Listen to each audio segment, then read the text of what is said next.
Olá a todos, sejam todos muito bem-vindos a mais um episódio do canal Legado de Valor. É um prazer ter vocês aqui comigo. Como todos vocês já sabem, nas últimas semanas, o mercado americano desabou, conforme o presidente Donald Trump anunciou novas tarifas sobre praticamente todos os parceiros comerciais dos Estados Unidos, principalmente a China. Além disso, o medo de uma nova recessão na economia americana predomina, conforme dados mais recentes vêm mostrando a queda da confiança do consumidor americano. Nos últimos 2 episódios do canal, nós cobrimos tanto o período de pânico do mercado quanto a euforia que veio logo em seguida, quando Trump anunciou que deveria pausar as tarifas anunciadas para a maioria dos países por 90 dias. Eu até aproveitei a volatilidade recente para fazer algumas compras para minha carteira de longo prazo e eu mostrei tudo aqui para você. Se você não assistiu esses episódios, eu recomendo fortemente que você assista. Mas mesmo após toda a volatilidade da bolsa, várias empresas que já estavam me chamando a atenção antes de tudo isso acontecer, seguem cada vez mais descontadas. No episódio de hoje eu vou te mostrar 5 ações americanas que estão baratas na minha visão. Algumas delas eu já tenho alguma posição na carteira e outras eu mantenho sempre no radar. Então, como você pode ver, nós temos muito o que conversar no episódio de hoje. Se essa é a sua primeira vez aqui, deixa eu me apresentar. Meu nome é Felipe Dabu e esse canal nasceu com um propósito muito claro: documentar minha jornada de construção de patrimônio investindo nas melhores empresas do mundo e no mercado mais promissor do mundo para construir riqueza no longo prazo, o mercado americano. Esse projeto começou em abril de 2022, quando eu fiz o primeiro aporte na minha carteira internacional. Desde então, todo santo mês eu compro novas ações, sigo uma estratégia muito bem definida e compartilho tudo isso aqui. A ideia é muito simples: investir nas melhores empresas do planeta, aquelas com um longo histórico de crescimento da receita e dos lucros, aquelas com excelentes modelos de negócios e fortes vantagens competitivas. Toda semana a gente tem pelo menos um vídeo aqui no canal com atualizações da minha carteira, conteúdo educacional, análises do mercado e, claro, reflexões importantes sobre o cenário do momento e as oportunidades que vão surgindo. Aqui a gente tem total transparência.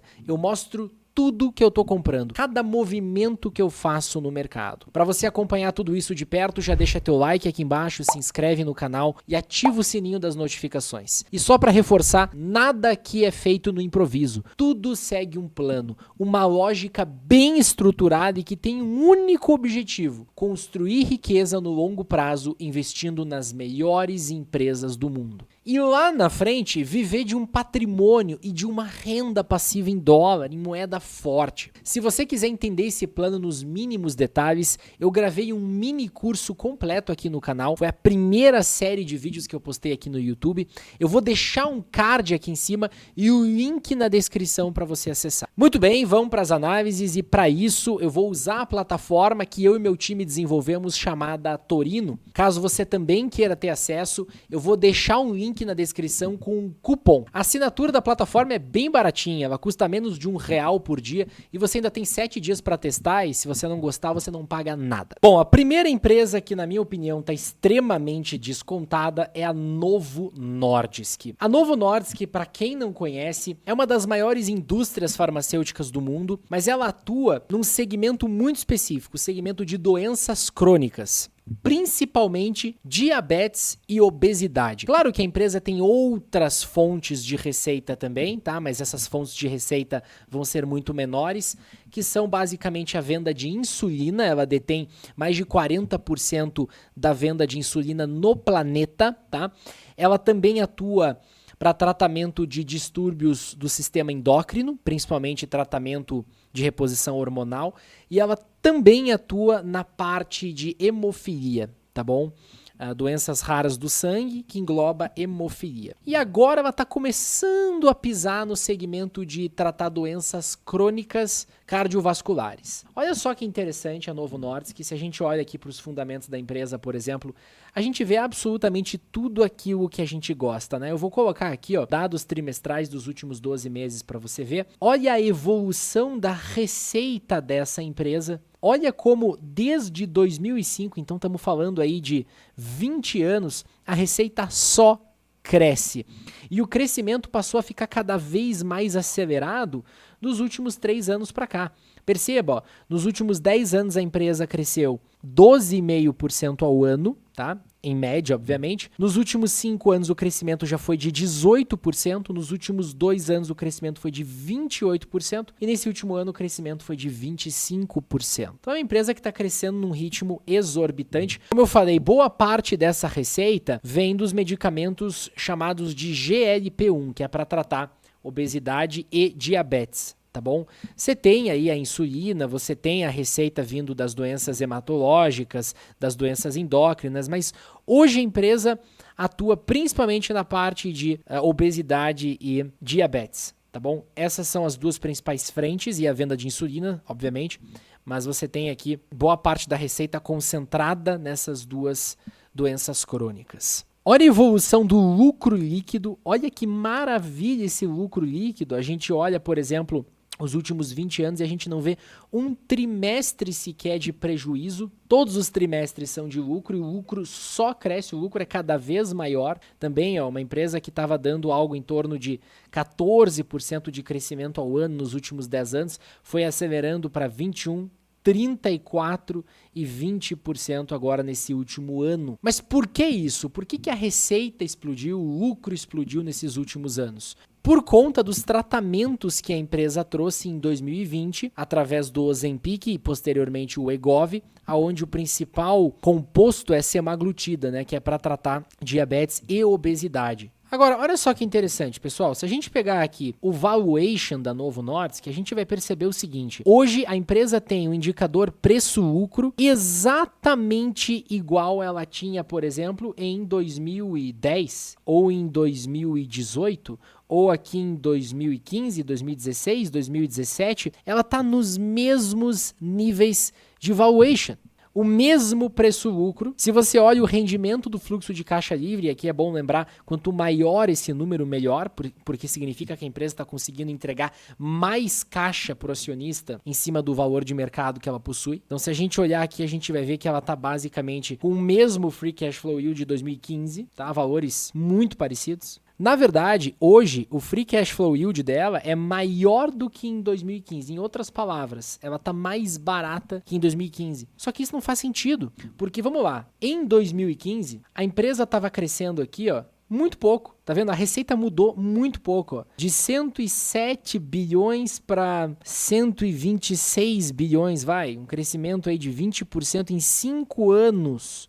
Tá? Um crescimento muito pequenininho. 20% ao ano em 5 anos é o quê? Menos de 4% ao ano de crescimento. Então, estão precificando, ó, em outras palavras, para você entender, estão precificando, o mercado está colocando implícito no preço de Novo Nordisk que a empresa, nos próximos 5 anos, vai crescer menos de 5% ao ano. Desculpa, cara, mas é de rir, tá? Parece piada. O que estão fazendo com o preço dessa ação? Ele já caiu aí mais de 50% em relação ao topo histórico. Se a gente pega aqui, por exemplo, só os últimos 6 meses a empresa caiu 44%. Só o que estão fazendo com o preço dessa ação já é inacreditável, tá? Eu acho que essa é uma das melhores oportunidades de compra que a gente vai ter neste canal, tá? Do início ao fim deste canal, eu acho que essa vai ser uma das melhores oportunidades de compra, um dos papéis que a gente mais vai dar risada depois. Porque é inevitável que a Novo Nordisk cresça mais do que 5%, do que 4% daqui para frente, tá?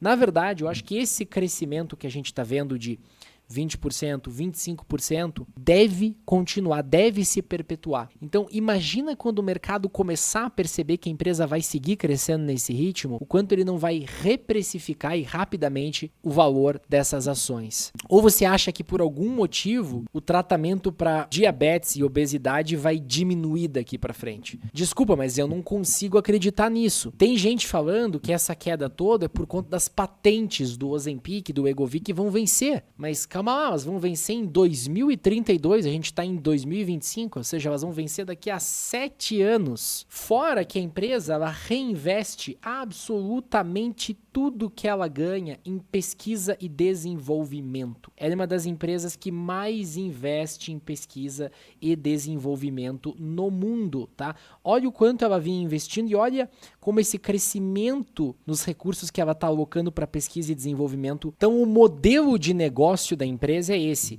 é pegar boa parte do lucro dela, reinvestir em mais pesquisa e desenvolvimento para fazer novos medicamentos antes que as patentes dos medicamentos atuais dela vençam. E, obviamente, esses novos medicamentos têm que ser melhores, né? E é o que ela está fazendo. Ela vai lançar agora o CagriSema e a amicreatina, tá? Ela deve lançar isso já nos próximos anos e são medicamentos que prometem ser muito superiores ao Ozempic e ao Wegovy. Essa empresa, na minha opinião, está dando uma baita oportunidade para gente. Outra empresa que eu gosto muito é a Mastercard. Na minha opinião, Mastercard nos preços atuais tá barata. Se você não conhece a Mastercard, ela atua junto com a Visa dentro de um duopólio de meios de pagamento. Ela é a empresa que mais cresce nesse setor, até mesmo mais do que a Visa. Ela ganha dinheiro cada vez que alguém no planeta Terra passa o seu cartão de crédito ou débito Mastercard. A gente não vê porque é uma quantidade de dinheiro muito pequenininha que ela ganha a cada transação que é fechada aí com cartão de crédito ou débito, mas ainda assim um número muito grande de pessoas possui esses cartões. Se a gente olhar aqui, por exemplo, a gente vai ver que hoje já existem mais de 3,15 bilhões de cartões Mastercard no mundo, tá? E esse número só tende a crescer cada vez mais. Para você ter uma ideia, essa empresa aqui, mesmo com um valor de mercado de 465 bilhões de dólares, ainda tem muito espaço para crescer nos próximos anos, tá? Essa é uma das empresas com a maior qualidade que existem na bolsa. Ela vai continuar se beneficiando do processo de transição das transações físicas para as transações digitais. Só para você ter uma ideia, a gente acha que não tem muito espaço para crescer nesse ramo aí, mas mais de 80% das transações feitas hoje no mundo são transações físicas, são transações usando dinheiro em papel moeda. Então, olha só que coisa, olha o espaço que a Mastercard e a Visa têm juntas para crescer dentro desse segmento. É uma empresa com altíssimas barreiras de entrada.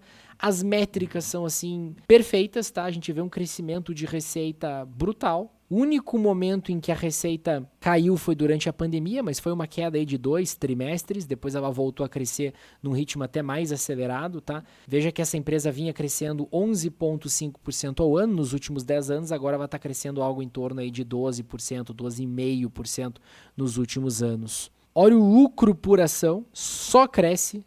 O lucro por ação só cresceu, saiu aí de 37 centavos por ação lá em 2006, 2007 para mais de 14 dólares. Então olha a geração de valor que a gente teve aqui.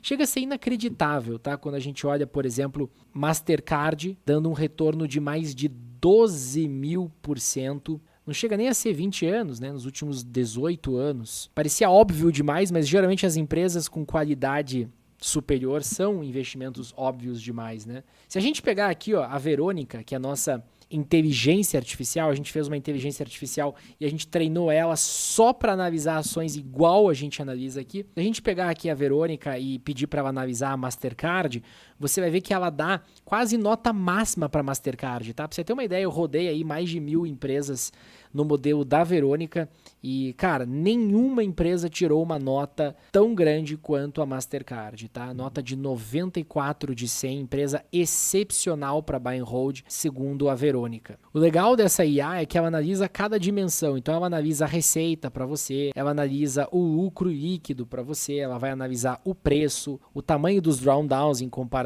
com o resto do mercado, vai analisar assim a performance em diversas janelas frente ao benchmark, a ideia é que a gente sempre bata o benchmark em várias janelas, vai anunciar o retorno sobre o capital empregado, que é uma das melhores métricas de performance que a gente tem. Se a empresa faz recompra de ações e paga proventos, que é o caso da Mastercard, vai olhar o valuation, né? Ela está dando nota 7 para o valuation. Por que isso? Porque se a gente voltar aqui, ó, para análise dos fundamentos da Mastercard, a gente vai perceber que, olhando o indicador preço-lucro, vamos pegar aqui os últimos 10 anos, ela está basicamente no mesmo preço-lucro que ela estava há 10 anos atrás, ou pelo menos há 9 anos atrás, 8 anos atrás. É a mesma coisa que você comprar a Mastercard em 2017. Olha o tanto que a Mastercard já cresceu desde então.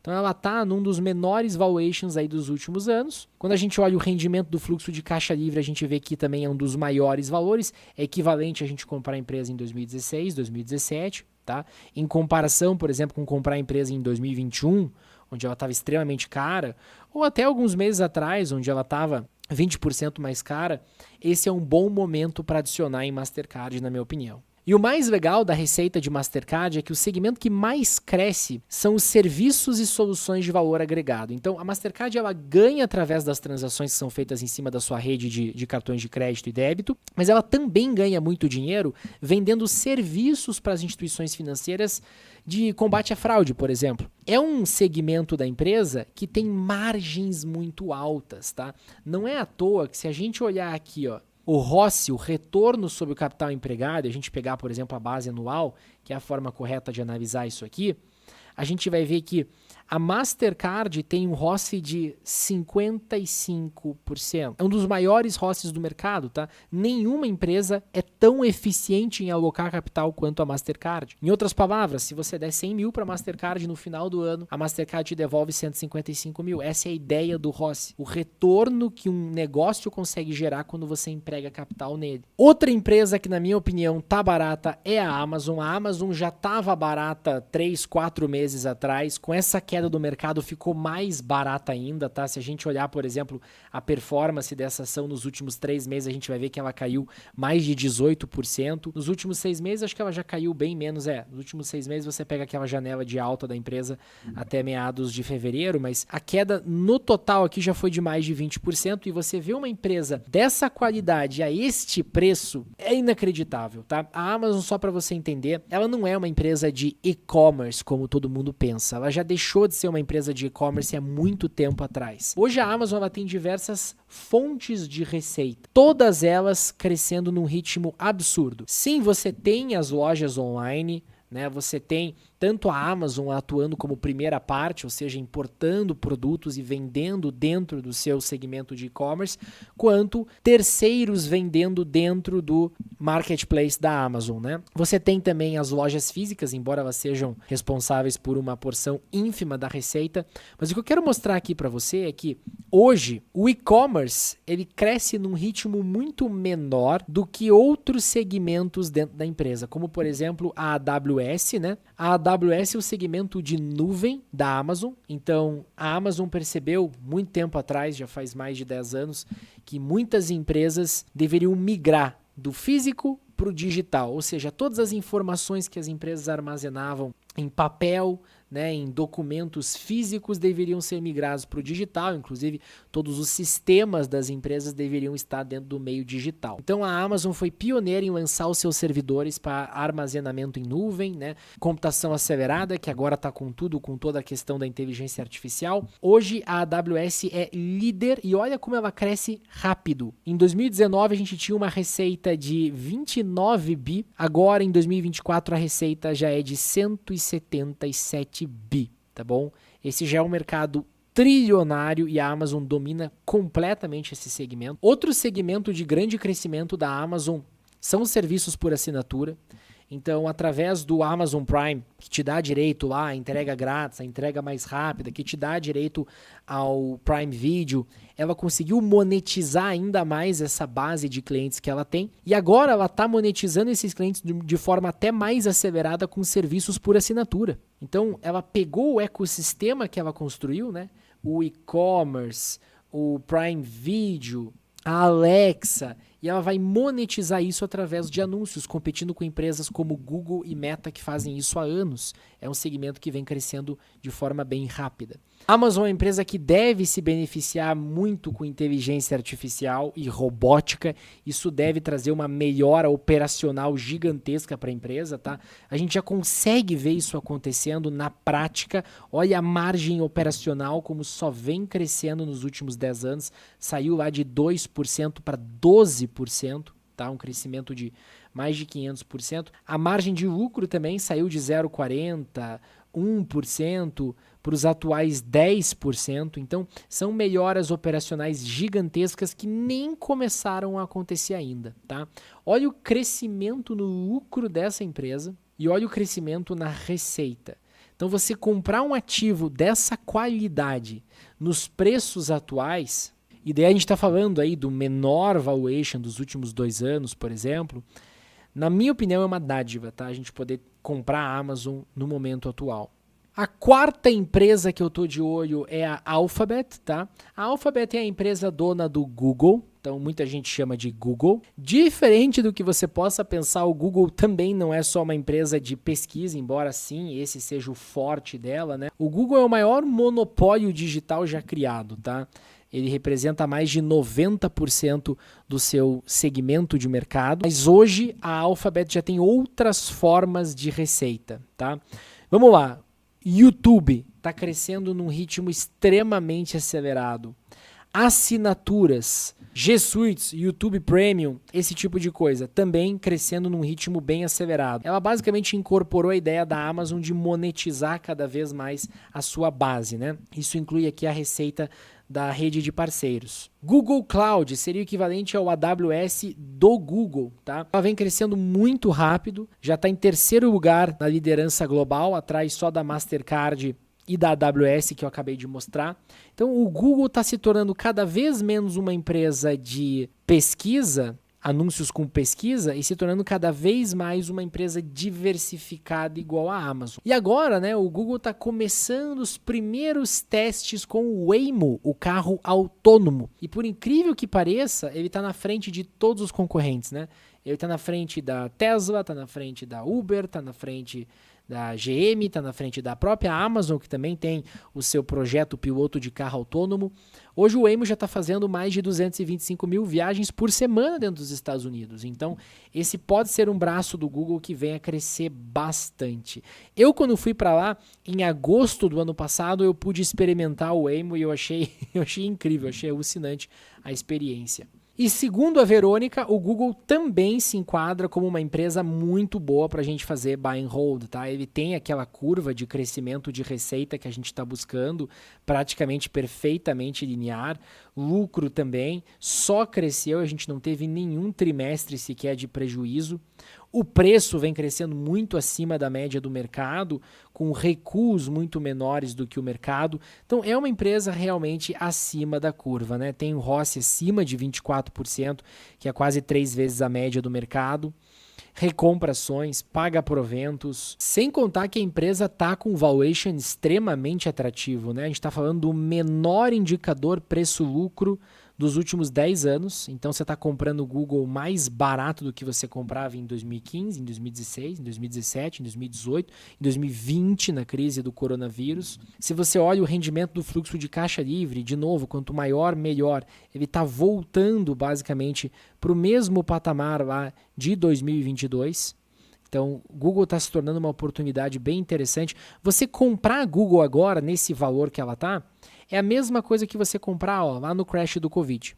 Tá? Essa é a ideia. Você precisa entender que esse é o desconto que a ação carrega agora. Nos últimos meses a ação também caiu mais de 15%. Na verdade, a queda geral foi de mais de 20%. Então, você comprar uma empresa com essa qualidade pelo preço atual, na minha opinião, é um bom negócio. E a quinta e última empresa que eu acho extremamente descontada é a LVMH, ou Moët Hennessy, né?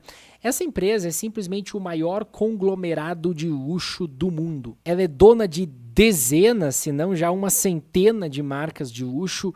Tudo que você pode imaginar, desde perfumes e cosméticos, joalheria, moda e maquiagem, bebidas, absolutamente tudo está dentro do portfólio. Tudo que envolve luxo, né, está dentro do portfólio da LVMH. É uma das maiores empresas da Europa. Só que ela vem sofrendo aqui nos últimos meses. É outra empresa que caiu bastante. Se você olha para a performance dela no último mês, você vê uma queda de 20%. Nos últimos 3 meses, uma queda de 30%. Nos últimos 6 meses, a ação cai 18%, mas se você olhar aqui, ó, você vai ver que a queda já passa dos 35%. Bom, o que está acontecendo? A empresa viu uma desaceleração aí no crescimento, né, na demanda pelos seus produtos. Mas olha, pessoal, acho que a gente não pode ignorar a qualidade que essa empresa carrega. E se a gente pedir aqui para a Verônica uma análise da Moët Hennessy, você vai ver que ela dá uma nota de mais de 80 e tá classificando ela como uma empresa muito boa para buy and hold. E isso não é à toa, né? A empresa tem excelentes qualidades. A gente olha, por exemplo, para a evolução da receita, a gente vê a receita crescendo mais de 10% ao ano, né? Nos últimos 10 anos, mais de 10% ao ano nos últimos 20 anos. Então vem sustentando um crescimento muito acima da média do mercado. E a geração de caixa, né? O crescimento do fluxo de caixa livre acompanha, né? A gente vê um crescimento aqui ainda maior, de quase 20% nos últimos 10 anos, e nos últimos 20 anos ela conseguiu sustentar um crescimento de praticamente 16% ao ano. Então é uma empresaça, tem uma vantagem competitiva muito forte, que é a barreira de entrada. Marcas de luxo não surgem do dia para a noite e não vão conseguir desbancar esse portfólio gigantesco de marcas que a LVMH possui. Fora que a demanda pelos seus produtos é muito menos cíclica, né? Quem consome esse tipo de produto geralmente não é afetado por crises econômicas da mesma forma que pessoas que não consomem esse tipo de produto. Sem contar que o crescimento da classe média global e da classe alta global deve potencializar os resultados da LVMH no longo prazo, fora novas aquisições, né, que a empresa deve fazer para fortificar o seu portfólio. Então, nesses preços eu realmente gosto muito de LVMH. A gente está falando aí do menor preço-lucro desde 2015. Nós estamos falando do maior rendimento do fluxo de caixa livre dos últimos 15 anos, olha só que loucura. Então nunca foi tão barato comprar esta empresa como agora em comparação com os últimos 15 anos. É basicamente isso, tá? E muito provavelmente é uma empresa que vai continuar prosperando daqui para frente por décadas. E como eu disse, algumas dessas empresas, como a Novo Nordisk, a Amazon e a Mastercard, eu já tenho no meu portfólio. Inclusive, né, nesses 2 últimos meses, no mês de março e no mês de abril, eu fiz várias compras em Novo Nordisk, igual eu mostrei aqui para vocês, e em Amazon. As outras empresas eu deixo no radar. Eu gosto da ideia de colocar Google na carteira, e se a ação continuar caindo, eu devo começar a comprá-la. Agora, quanto à LVMH, apesar de ser uma excelente empresa e a oportunidade que a gente está vendo agora é de ouro, eu não possuo interesse de colocá-la na carteira, dado que eu já tenho a Hermès, que atua no mesmo setor e possui fundamentos ainda mais fortes, embora não esteja tão atrativa em termos de preço. Se a gente olha, por exemplo, a Hermès aqui na Verônica, né? A Verônica está dando uma nota de 90 de 100 para ela, enquanto que a LVMH tem uma nota, ainda assim muito boa, mas de 81. Então, a Hermès possui vantagens competitivas mais fortes, possui fundamentos mais sólidos em relação à LVMH. Bom, hoje nós ficamos por aqui. Se você gostou desse episódio, já deixa o like aqui embaixo, se inscreve no canal e ativa o sininho das notificações, porque toda semana tem vídeo novo por aqui. Um grande abraço, bons investimentos e até o próximo episódio.